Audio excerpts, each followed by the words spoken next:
সামনের বিধানসভার জোট নিয়ে আলোচনা হচ্ছে, ফলে এই রাজ্যে 15 বছর ধরে চলা তৃণমূল সরকার তার বিরুদ্ধে যে প্রবল প্রতিষ্ঠান বিরোধিতার হাওয়া চলছে সেটাকে যদি এনক্যাশ করতে হয়, আমার যে ইন্ডিভিজুয়ালি যারা আছেন লড়ছেন, বামেরা তো তার মধ্যে আছেনই, বাম বিজেপি সকলকেই লড়তে হচ্ছে, এমনকি কংগ্রেস প্রত্যেকেই।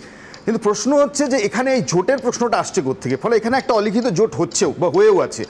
প্রথম যদি ধরুন যে বিজেপি যে পলিটিক্সটা করে, পোলারাইজেশনের রাজনীতি এখনও করে চলেছে, নির্বাচন কমিশন SIR-কে করে, তার যদি বলেন লার্জেস্ট বেনিফিশিয়ারিকে এই রাজ্যে, সেটা হচ্ছে তৃণমূল কংগ্রেস। ফলে যে এই যে 15 বছর ধরে বিজেপি যে নীতিটা নিয়ে চলছে, তাতে যদি তৃণমূল কংগ্রেস বেনিফিশিয়ারি হয়, তাহলে তৃণমূলের কি এর চাইতে আর বড় জোট লাগে কিছু?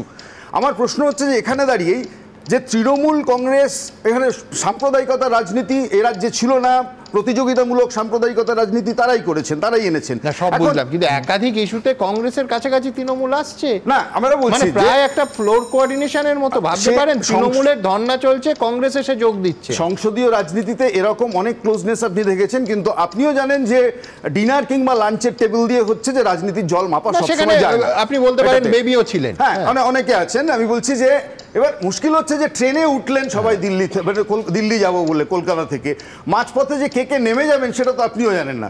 ফলে কিন্তু তাই বলে তো আপনি ট্রেনে ওঠাটা বারণ করতে পারেন না। ফলে সেই জায়গায় এখানেও রয়েছে।